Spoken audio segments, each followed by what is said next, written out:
All right, so speak to the current Ohio State student that has no idea that this club exists. Give them your best elevator speech on joining the Ohio State Wrestling Club. Yeah, I mean, the Ohio State Wrestling Club, we accept all skill levels. You could be a brand new wrestler and you could want to come out and learn a few things, or you could be a 4-time state champion.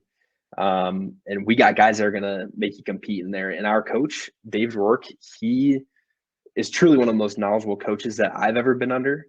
And he kind of fell into the club the same way, where he the style of the club and the time commitment of the club really fit his life as well.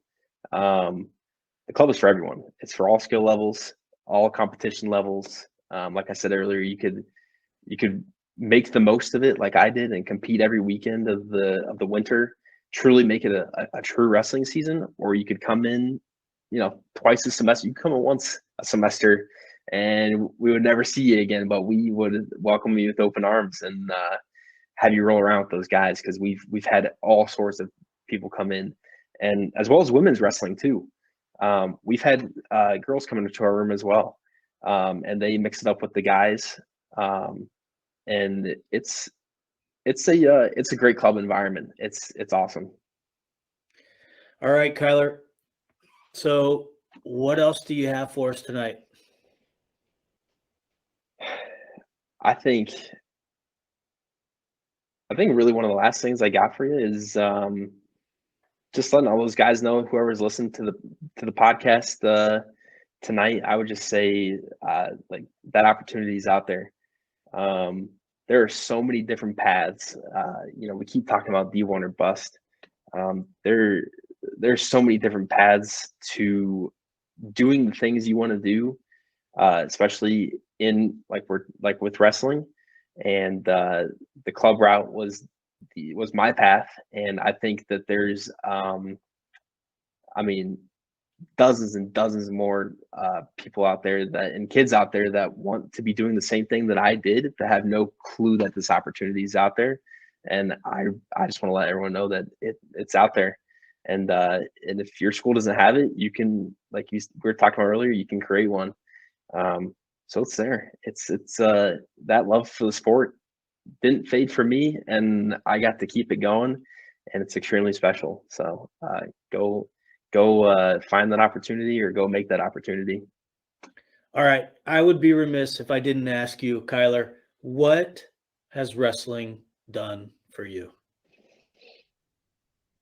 Oh man, it sounds kind of cliche, but everything. I think my mindset,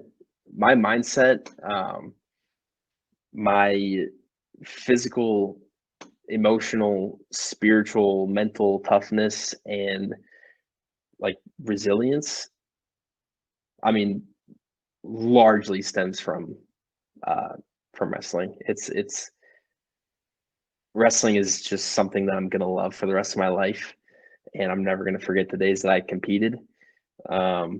And I am officially retired now, but wrestling has done everything for me, and it's and I hope it's that special for a lot of people listening to this podcast, because it means a lot to me, and it's done a lot for me. So all right, there will be a lot of people listening to this podcast, but between you and me, I want 3 others to not listen to this podcast, because I'm about to tell you that although you're the smallest of all the twins, that you are the best wrestler, and you could whoop the other 3 right now, anytime, anywhere. And don't tell them I said that.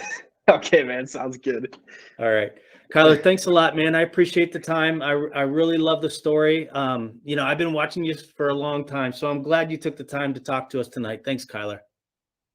Yeah, no problem, man. It's great talking to you. Great being here.